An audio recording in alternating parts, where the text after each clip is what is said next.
I think that my personality is so much weirder than I knew. Now that I'm not doing that anymore. I'm like, you're only just now seeing this. I could have told you that from day one. Right.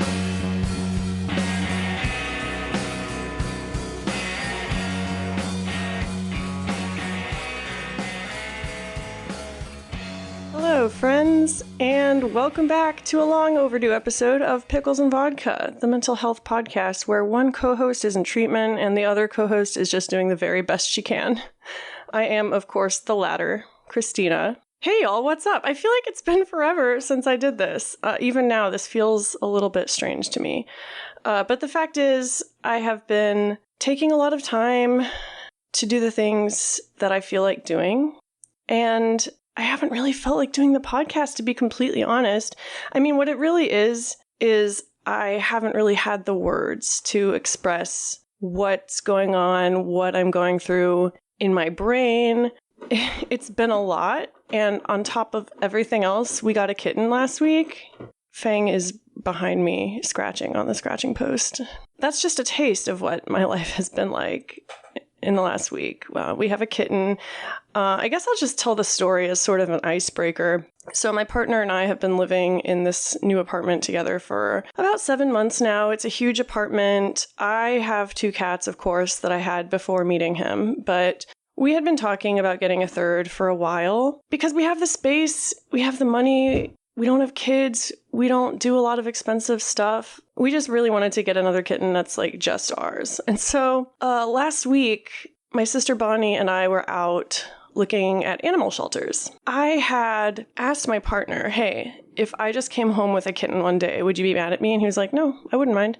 And so I had started looking at animal shelters. It had become something that my sister Bonnie and I did as an activity together. So we had just visited this animal shelter and they didn't really have anything. They had like one little orange kitten. For some reason, like I just had decided that I wanted an orange kitten. Their reputation precedes them, if you're familiar with, I don't know, the internet. But yeah, I was looking for an orange kitten. There was one orange kitten there and he had a huge wait list. And I was just like, fuck it. I found Fang on Craigslist. I'm going to look on Craigslist. And so I found this kitten on Craigslist in the car in the parking lot of this animal shelter. And hold on, I have a screenshot of the ad. I'm just going to read it. I thought this episode was going to be really short, and I feel like it's actually going to be pretty long and peppered with cat stories. But you all know what the deal is at this point. I'm just happy to be here, honestly. I've missed doing this. I don't know. I've tried recording episodes so many times, but this time it feels like I'm actually going to do it. Maybe you'll get a little midweek surprise. Okay, so the title of this Craigslist ad is Tiny Orange Kitten. And the description reads, Tiny little orange kitten. My kiddos brought it home and I gave it dewormer and advantage. He's smaller than my purse and has the best little personality. Snuggly and curious. Not scared of my 4 kids and large dog. He doesn't mind my other 2 cats, although they don't much care for him. He will come with the litter box I got him for, blah, blah, blah. She asks a rehoming fee. Okay, so there's a picture of him. He looks adorable. I text her. She's available. But the thing is, I have therapy in an hour. And also, I don't want to tell Brett about this, my partner. I don't want to tell him. It's a surprise. And so Bonnie, my sister, the reason she's one of my favorite people is because she's so down to just do crazy shit last minute. Like, we're both very spontaneous in that way. And I think it stems from the fact that we're both very depressed individuals. And so whenever we do get the motivation to do something, we take it. Like, we fly with it. We do all the things. And it's often unprecedented. And this was certainly the case. So we drive 30 minutes to pick up this kitten. She meets us a short distance from her house because she doesn't want her little son to see that she's giving away the kitten. And so, yeah, I just give her the cash. We throw a litter box in the back seat, and we're taking a kitten home on a Wednesday afternoon. He's climbing into my lap. Hey, do you want to say hi? Hey. Oh my God. My attention span has been shit since getting this kitten, y'all. I cannot focus on anything because he's just so damn cute. Okay, so Bonnie drops me off at therapy and takes the kitten home to her house to keep... Hey, I'm trying to tell your origin story. Okay, Sorry, I had to go put him in another room. I promise I won't spend too much longer on this kitten story, but Bonnie keeps him overnight. The next night, I get off work. Brett gets home in 2 hours, so I run to Bonnie's house. I grab the kitten. I introduce him to Ruby and Fang, and we all chill for a few hours, just acclimating while Brett gets off work. I decide that I want to surprise Brett by putting the kitten in a bag on the bed, and on the bag I write, "Will you be my daddy?" And I set up a video camera to capture the moment when he comes in and sees the kitten. It's very cute. So I have video footage of me setting the kitten in the bag and like running away. And then you hear Brett coming in, you hear me talking, trying to play it cool. And meanwhile, the kitten, of course, is climbing out of the bag and stumbling down the bed and onto the floor. And he goes into the hallway and Brett's just like, oh my God. So it turns out, here's the kicker, that Brett had found out about the kitten. And I'm going to blame technology. Actually, I'm going to blame Apple for this one because I have an iPhone and an iMac. And so whenever I get messages on my iPhone, they pop up on my iMac if I'm logged in. And I am notoriously bad for not putting my computer on sleep at night. So it's just always running. And so Brett was just sitting in the office with the cats doing whatever. And he saw the messages pop up. Actually, he saw a text from me pop up, and the text read, "This is going to be so hard to keep a secret." And then he said Bonnie had sent a picture of the kitten, and he saw it, and he said it made him cry a little bit. So the point of the story is sometimes things don't work out, but that leads to things working out in the best possible way. So the agenda for today... yeah, that makes it sound so official, but the truth is I have no idea what I'm doing as usual. I want to talk a little bit about my mental health over the last few weeks, and at the very end of this little episode, I will play a phone call that I had with Lauren on Saturday. So as I'm recording this, it's Wednesday the 14th. So when I talked to Lauren, it was Saturday the 10th. So pretty recent, especially considering I didn't release the last recording that I made with her. I won't drop too many excuses, I promise. I'm just very insecure about it, and I'm sure y'all can tell. So, Lauren Update Corner shall be moved to the end of the program. So, how have the last few weeks been for me? I haven't really been okay. I've been really anxious and depressed, and it's kind of gotten to the point where I'm starting to have bulimia urges again. I'm starting to think about drinking, not seriously, but Mom, don't worry about me. Or maybe worry about me. Who's to tell? She's probably going to worry about me anyway. So the point is, it hasn't led to anything.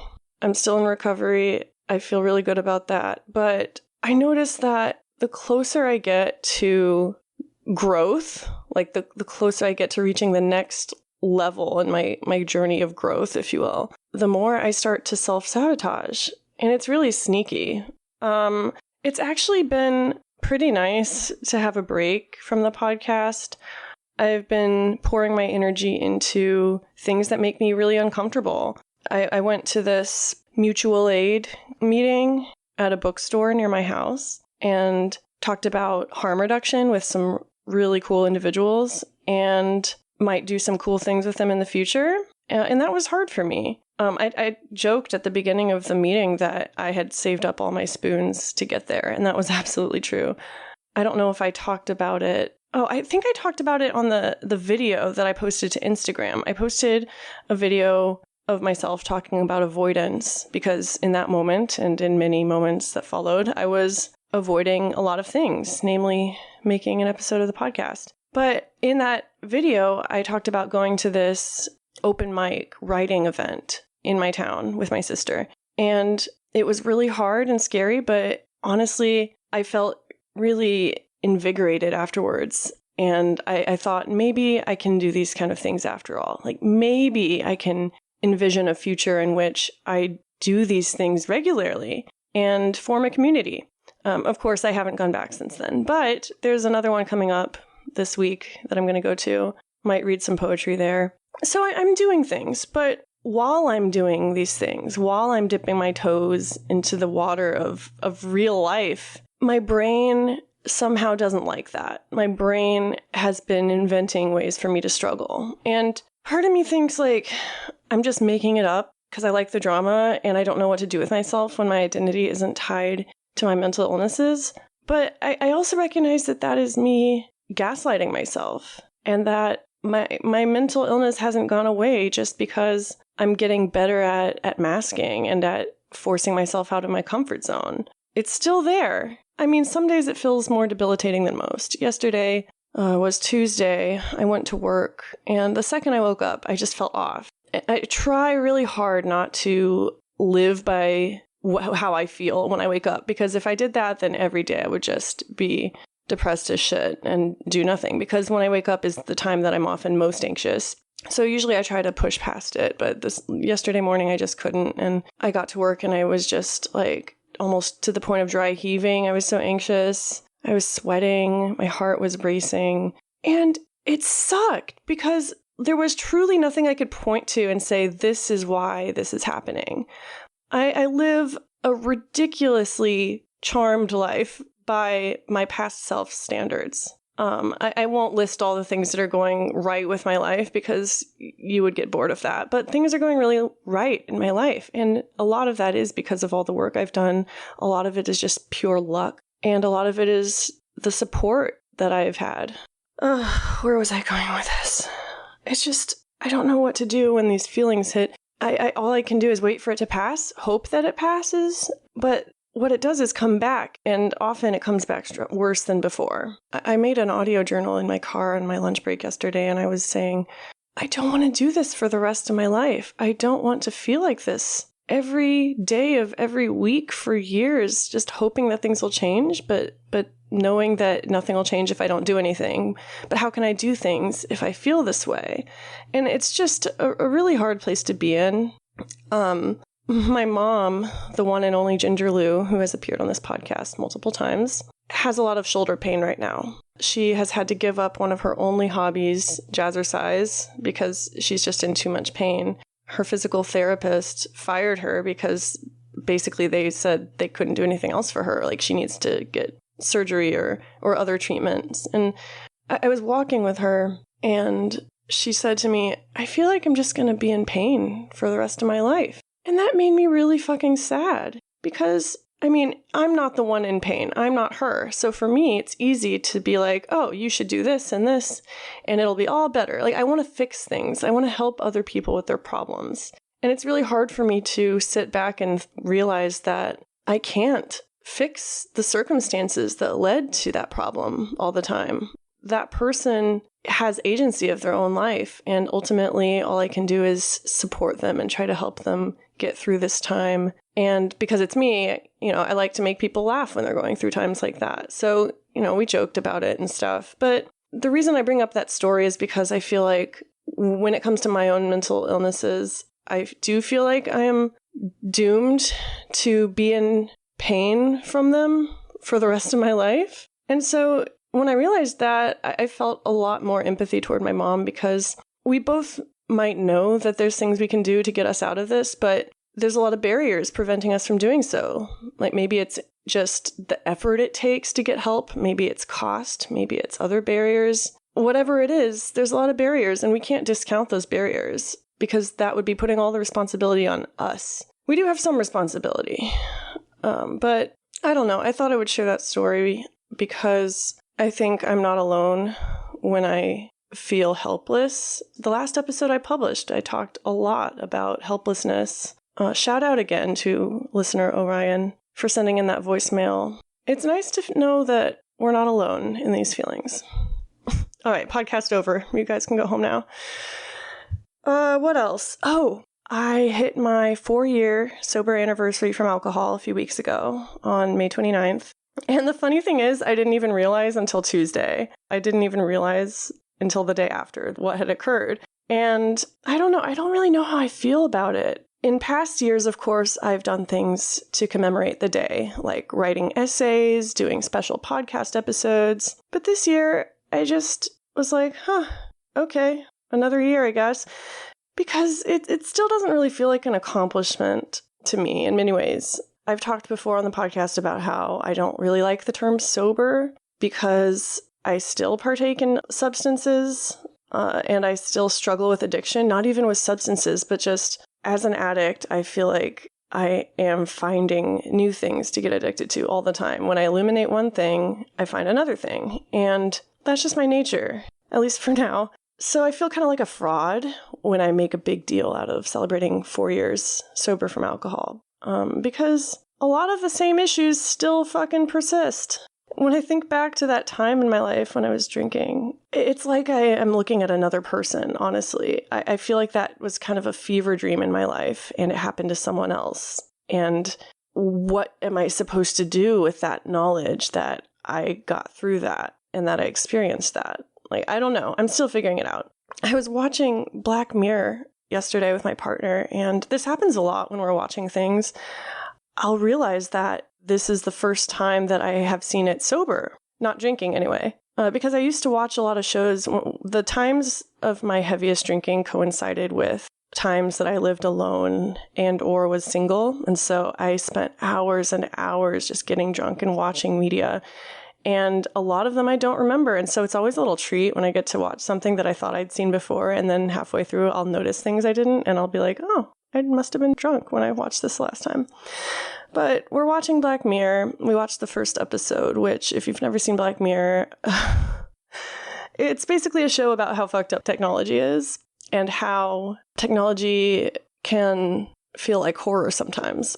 So this first episode, basically, this princess gets kidnapped. The kidnapper demands that in order to save her life, the Prime Minister of England must have intercourse with a pig, to put it lightly. And so all of these demands are taking place like over the internet. The government deletes the videos, but then more people post them, and everyone is demanding that the Prime Minister fuck a pig to save the princess. This is all very social media driven. And then he does it on live television, and it turns out that the princess is released 30 minutes before the program actually begins. So like he didn't even need to fuck the pig. And then there's a moment at the end. Oftentimes the message, the moral of these episodes of Black Mirror are delivered in a kind of on-the-nose way at the very end of the episode. So there's this staff member of the Prime Minister, and she realizes what's happened, and she says, maybe they just wanted to make a point, as my neighbor's car alarm starts going off. That's fitting. So this line is delivered. The message of the whole episode is sometimes we're so focused on our screens that we fail to see what's taking place in our lives. And we let social media in some ways dictate the course of history in this case. And it stuck out to me for a couple reasons. The first, it just kind of reflects how I've been feeling about social media lately. I haven't been posting to the podcast account. I have been turning Do Not Disturb on. I haven't had Instagram notifications for months. I have this constant feeling like every second I spend on my screen is a second that I could be doing something else. And sure, some of that comes from just my personality, my quirks, my mental illness, whatever you want to call it. I do feel a lot of FOMO, and I don't sit still very easily. And so, yeah, being on my phone has not felt good. But there's another aspect of it that I wanted to talk about, going back to feeling like I don't have words to describe what's happening right now, going back to feeling how I lack a sense of community, and even going back to my own difficulty publishing the podcast and my sense of perfectionism. When I'm online, here's the thing, I consume a lot of really good content. I listen to a lot of podcasts made by very knowledgeable, passionate people. And when I'm listening to them, I do feel like I'm part of a community. I feel like my drive to create similar content is heightened. And I get all these ideas of ways to connect with my community and things that I want to say. And it's all very well and good. But then when it comes to actually sitting down and creating my own content, I feel deeply inadequate. I feel like because I don't really know what's happening with me, and because I don't necessarily have the words, I don't have any authority to talk about it. And because the content that I listen to, made by other podcasters, for instance, seems so polished to me and so profound, I feel really self-conscious releasing something that's not definitive. And of course, if you've been listening to Pickles and Vodka from the beginning, you'll know that that defeats the whole nature of the podcast. The whole purpose is to release the imperfect shit and to provide a glimpse into the life of a normal-ass person who struggles, because a lot of you are normal-ass people who struggle. And so, I don't know, I feel like sometimes I do feel like in my attempts to connect with people and to share a message, I do get sucked into the whole toxicity of it all. And I do find myself with blinders on.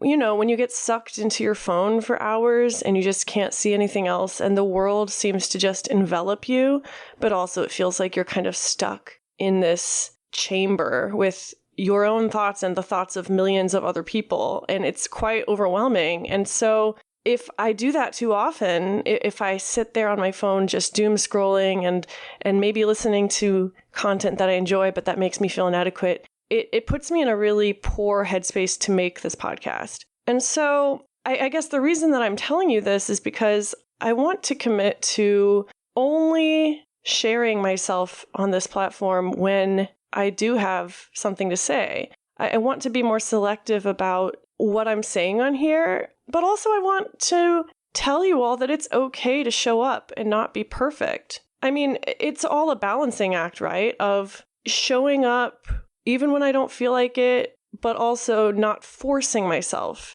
to do it if I'm not in the right headspace. And so moving forward, I'm not going to quit the podcast. Lauren's coming back soon. We'll talk about it in this phone call you're about to hear. But for now, it might be weeks in between episodes. It might seem like I've dropped off the face of the earth, but I just want y'all to know that I'm living. And it's not easy. It's uncomfortable. I do experience a lot of FOMO. I have a lot of regrets, but I'm just doing the very best I can. And so are you.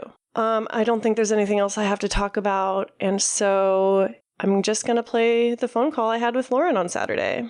The audio is a little worse than you might be used to because I was using a brand new phone recording app. And honestly, at that point, I was just so happy to be talking to her that I didn't really care how it sounded. So heads up about that. It's a great conversation. We talk about SpongeBob. We talk about birds. We talk about treatment drama. We just share a moment of connection. And hopefully you'll be able to feel some of that connection. All right, here's Lauren. Hello. This call is being recorded. Hello. The guy came up and said, this call is being recorded. Oh, well, that's... I know that. It's just me, don't worry. Okay. I've never used this call recording thing before, so it might turn out shit. But honestly, I don't care. We're just, it's something. Yeah. It's something. I can't remember if I saved this or I told you my exciting news, which is that my my step-down date got moved up. On the 22nd, right? Yes. Yes. Oh my God. So on the 22nd, you will be out of residential and you'll be going into PHP? I will indeed. I will be coming home at night. I will have my dog again. Many good things. Do you feel like you're ready? Yes and no. Honest talk. So PHP here, you come like early in the morning. You start with breakfast and then you go through till afternoon snack. So you're on your own for dinner and evening snack. And okay. I am a little worried about doing those on my own, but I am trying to put things in place so people will hold me accountable. Good. Yeah, that's the only thing that I would be a little concerned about just because, I know how hard it is. Mm-hmm. And especially when you're living alone, I feel like it's so easy and you're so unmotivated. Yeah. But I'm curious. There's been a lot of drama there, which we won't talk about for liability reasons. But I know. Has it been? I'm sure it's been triggering as fuck. Yeah. I mean, I will just, I feel like I could at least say that within under a week's time, I believe there was 2 staff and 3 clients that left. I mean, not of their own volition. Yeah.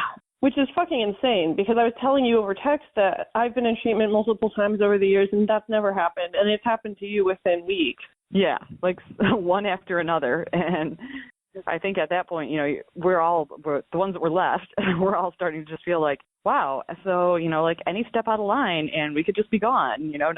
Suddenly nothing seems like certain. And it was kind of freaky for a while. I'm sure that puts a damper on your recovery. Christina goes into interview mode. Well, I say recovery in like the SpongeBob quotes. Okay. You know, I was hoping that was obvious by my pronunciation. You know, sadly, I never really watched SpongeBob. Me neither. I just know the quotes from memes. Okay. I haven't really seen. I've seen like one episode. One I don't know. Oh my God, that's something else we have in common. We've never really watched SpongeBob. Oh, okay. But yeah, dude, I'm glad you're getting out. Like, I'm sure everyone can't wait to hear about you and like what's been going on and stuff. Like I said, there's like conflicting stuff where, I mean, of course, everybody knows that I have been like, I want to get out of here, I want to get out, I want to go home, I want my dog. But well, I appreciate that because I think it's so easy in our situation to kind of put on a positive face and just, you know, pretend like everything's fine, but it's been really hard. And what I don't want is for you to get out and try to like be all pro recovery and happy, but you're struggling. Right. You know, if you're struggling, I want you to talk about it. Yeah, and I read that because I looked over, you know, like my past journals, and I read some stuff from my very first time. I can't remember if I mentioned this on here before, that it is, I'm just like, I know I wasn't feeling that positive and flowery the entire time I was here, but that's what my journal reads like. I'm like, ooh, well. I think we talked about that on the recovery episode. Like how the first time you go in, you're like on the pink cloud, and then reality hits. Yeah. Do you feel like this time around you're definitely less disillusioned, I guess? Is that the right word? Maybe. I mean, I definitely feel like most of my individual sessions, you know, I go into like my therapist and especially into my dietitian appointments, and I feel like they probably think I'm an asshole, which really just translates to I'm saying what I'm actually thinking. Yes, and that is what treatment is for. Like, that's the whole reason you're there. You'd be wasting your money if you didn't say what you were thinking, if you just like went along with it. Exactly, and that was my point. That's oh, I'm doing that all the time, just so you know. That's another thing. Hella gas. For anyone who would like to try recovery, hella gas. Hella gas. Dude, when I went in, I wasn't eating meat, and so like they would give me a ton of yogurt, and I was just gassy all the time. I don't have so much here this time, but the other place that I was at, I remember that. I remember one time I had like 7 yogurts in one day. Oh my gosh. That's just too much yogurt, man. I know. Okay, so you're getting out on the 22nd. Right now it is the 10th. Yeah. So you have 12 days. 12 days. So what do you plan on focusing on in the next 12 days? Do you have any goals you're working on with your treatment team? So I went in, you know, and said, like, I'm not telling my family, so I'm not going to do family sessions. I want you to do a family session. And, you know, and I contacted you, I think, about the potential friend one. And who I ended up doing it with is another Christina who is to – yeah. But she is going to move in and be my roommate come August. Yeah. I didn't know that her name was also Christina. Yeah, I don't think I said that yet. Oh, my God. And so, yeah, it's really funny. Like, you guys both text me fairly often right now, and I always have to think when I see a text, like, wait a minute, which one did that come from? Am I responding correctly? You should put me as Christina Vodka. Christina Pickles. Maybe I have to update it because I still have you as Christina Peach. I have you as Lauren Peach. Aww. I have a lot of Peach friends as just Peach. There's just like a group of people in my phone under the Peach family. And if I get friends from you know, like things like these, like treatment stays, then I put either like the initials to the place or the name of the place as their last name. Okay, so what else were you working on? Oh, roommate. So, yeah, we're doing sessions with her, and we already had one, and I believe you and I talked in the past about doing the red, yellow, green assignment, and so her and I are actually... refresh my memory. It's like red, or well, I'll start with green. Green is like everything is rosy and perfect, you know, like as far as behaviors, like not doing it all and great. Yellow is like starting to have some slips, and you know, there's some things to maybe keep an eye on to make sure that it doesn't go into red, and red is like all hell breaks loose. Okay, gotcha. So the system is like an accountability system, right? Is that what you're saying? So, like, someone else will keep an eye on you, and if you slip into yellow or red, what's the procedure? Yeah, the idea is to catch it in yellow because that should be where you can still, like, turn it around on your own and outside without having to come back here or anything like that. Yeah, that's the idea. And obviously if you get to red, then that's where you have to have a serious talk, like, what do we need to do to stop this because this is bad. So does your team have, like, a recommended procedure for the other Christina, like, when you do go into yellow territory? Because I'm imagining that responsibility. Like, if I had that responsibility, I don't know if I would know how, like, what to say, you know? Yeah, and the reason that I think it would work is because I actually did meet her here when I was here before, and she is in a good place right now, but it's fairly recent for her. So both of us, I feel like, are kind of in a similar boat. So that's why we're both doing this for each other. So it doesn't feel as weird, like being responsible for one person and no reciprocation. I feel like because, you know, I'm going to kind of be watching out for her too. Doesn't feel so weird. That's good. I'm really glad that you have that moving forward. Yeah. Everyone's journey is different. Like, what works for you might not work for someone else and vice versa. Yeah. You know. You know what? There are a shit ton of barn swallows here. I'm thinking of this now because I'm outside. There are so many nests, and they just are so unfazed by people. We sit out and we smoke under, like, this one nest that got built, and they practically, like, dive bomb you when they fly down. I mean, I've never had birds fly so close to my face. You should try to get it on video. We can post it to the graveyard that is our Instagram. I cannot. That is why clients were getting kicked out. Oh, they were posting videos of, like, the grounds and shit? Yeah. I mean, like, we don't have to go into specifics. No, one was making a lot of TikToks, I know. Well, that's just kind of common sense. Yeah. I don't know. I'm not a user of TikTok, so what do I know? Same. I mean, I got convinced to go on once when the smoking group was out because they wanted to share one. And I said, like, I downloaded it to my phone once, but I never actually, like, signed up. And they were like, come on. I was like, all right, I'll do it. You're making me sign up for TikTok. But I haven't gone on it since. I'm just like, I'm too old for this shit. Really.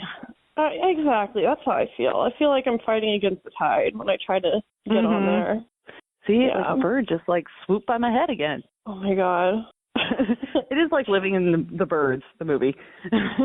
I just went on a walk with my mom around this lake, and there were a ton of mallards. Ooh. But I didn't see any baby mallards. Aw, we saw baby deer on our walk yesterday.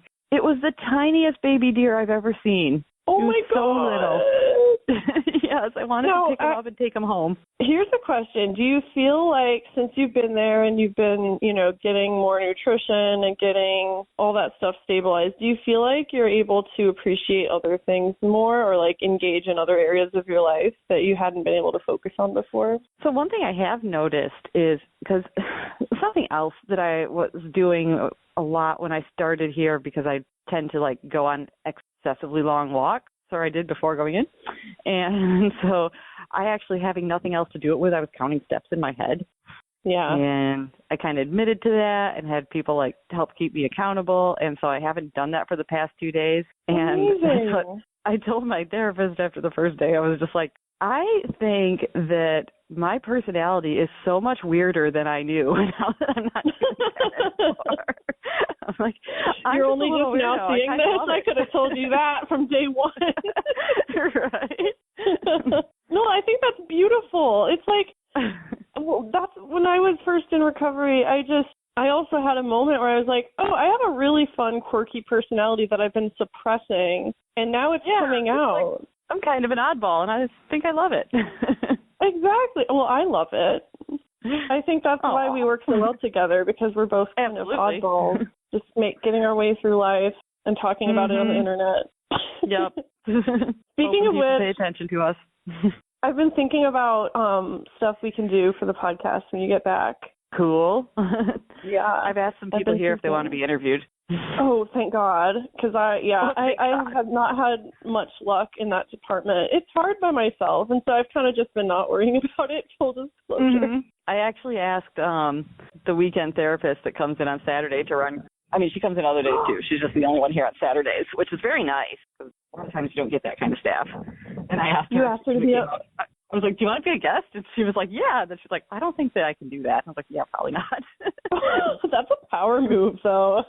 Yeah. Asking your therapist to be on the podcast. I've thought of doing that in the past. There's been a few therapists that I've really wanted to be on, but I was like, no, there's no way. I feel like that would violate a few HIPAA laws. Yeah, I would think that probably not allowed. Yeah, they have I know at the place I was at, there was like a 3-year span where they would, like, after 3 years, then they would be allowed to talk to past guests. It might have even been more. Who knows? Yeah, because I know here, I think I just heard that you have to have been out at least 1 year before you can even visit clients here. And I know there's like a 5-year before you can apply to potentially work here. Like some people might want to be like DCs or direct care or something like that. Yeah, it's a whole other world. Do you feel anxious about giving up certain aspects of your life there? Because you talked about what you don't like. I'm curious if there's anything that you're going to miss. I mean, the thing that I would miss the most is, I don't know. I mean, I'd say the people. I'm kind of like, I kind of am having a rough time with that always. It's just like there's always people around me, but I like a lot of them. And it's like if you're getting burnt out socially, you can't really leave.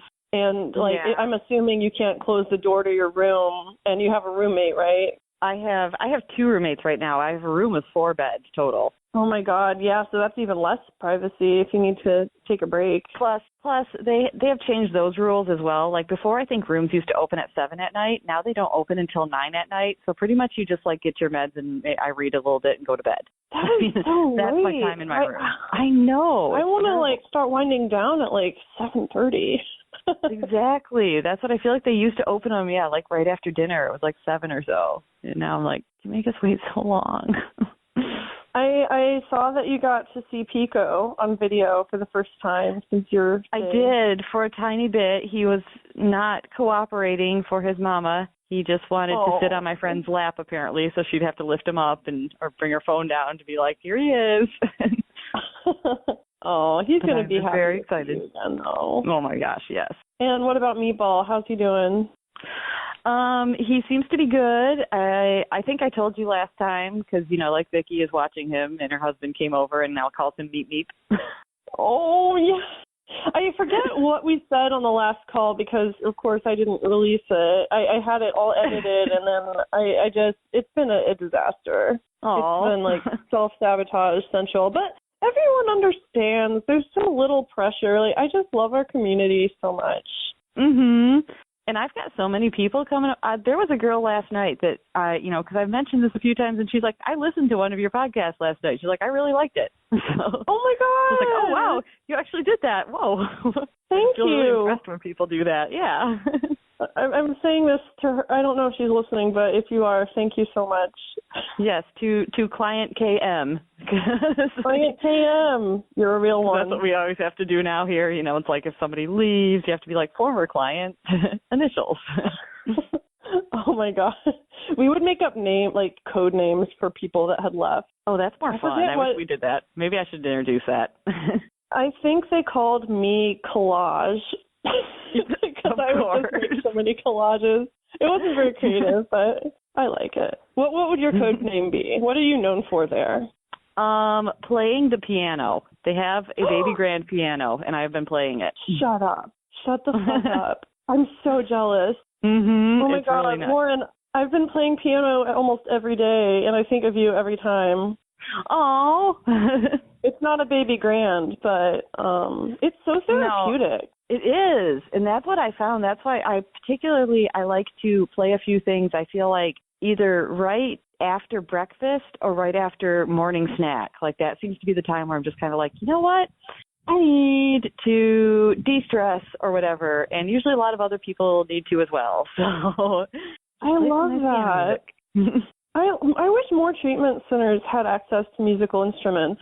That's not something that I've seen. Yeah, there's a girl here that brought her guitar and she's really, really good, but they also have a guitar I noticed that is just kind of like theirs that they provided. So I was like, that's really cool. You play guitar too, right? I do. I've picked up the center guitar a couple of times, but I'm not nearly as good as this other girl. She's amazing. that's another question. Speaking of life after treatment, are there any like hobbies that you want to pick up besides, the podcast? Yeah, of course that. I have thought more seriously now of going back because I've done a couple times taking like an intro class to, aerial art, silks and trapeze and things like that. Oh, that's so badass. And in particular, I was thinking because, also those things, they ain't cheap. But if I'm going to have a roommate who is contributing to rent, then I'm like, oh, that could help, and maybe I could actually do this now. But yeah, that sounds like something fun. Speaking of the music, I don't know how I'd start, but I still would like to find a band here that I can play. Totally. I'll come that. see you next summer. Oh you my have gosh, 1 year to get famous. Okay, I have my marching orders. Must find a band and be able to perform within 1 year. Yep, totally doable. Okay. If you can do this treatment bullshit, you can do anything. Totally. I wish I had more updates for you. It's been pretty boring on my end. I mean, we got a kitten, so that's like the biggest thing. I'll talk about it on the podcast, I'm sure. But what was his name? His name's Owen. Brett named him. It was supposed to be a surprise. I picked him up with my sister, and he stayed at her house overnight, and it was this huge secret from Brett. And then it turns out he saw our text exchange pop up on my computer because I have an iMac and all of the iMessages are synced up. So, like, he was sitting in the office and he literally saw it pop up, so the surprise was ruined. Aw. But he said it made him cry a little bit when he saw the picture in the text message. So yeah, we've just been in the kitten honeymoon phase. It's great. Until you start saying like I did, where I'm like, God damn it, it's a good thing kittens are cute. Can't be on the curve. Totally. Well, he's an orange kitten, and I've heard that they are like absolutely insane. But I never knew how based in reality it was until we got one, and I can tell you after 48 hours with an orange kitten, the stereotype holds up. Okay, I've heard that they're some of the best cats, though. That's what I heard orange too. Boys are good. Yes. He is just the sweetest little dumpling. We love him. Oh. But yeah, just trying to appreciate the everyday pleasures of life when I'm not, like without the podcast. I've been giving myself kind of a break since you've been gone, and it's like, okay, well, what else is there? What else can I fill my time with? And it's been interesting. We'll talk about it at a later date. Okay, I want to hear. But yeah, with that said, I'm so excited. Like, I feel like I miss having our Saturday mornings to just talk about real shit. Some of the groups we've had, I have to laugh when there's like something that we've done. Like we had one on toxic positivity recently, and I was like, well, I talked about that. Oh my God! you should have like kept your notes and just brought it with you. I know. Let me tell you something about toxic. I had like transcriptions. I could have been looking at like, oh, okay. I have like a running list of podcast topics that I want to cover with you that I'm just always adding to. Yeah, I should be taking notes as well. Just focus on yourself, Okay, Mom. Just kidding. Don't worry about the podcast. Don't worry about me. We're doing fine. It'll happen when it happens. Right. Yeah. And now I got to make sure I don't miss my vape break. I was waiting for the vape break. Go get that vape break, girl. Anything to say to the listeners before you say goodbye? Yeah, I miss interacting with you guys and can't wait to be recording regularly and hope you have lots of like cool comments and voicemails. Yeah. Oh, yeah. I've gotten some topic ideas from some people. So, all right, go get your vape. Love you. Okay. All right, bye. Bye.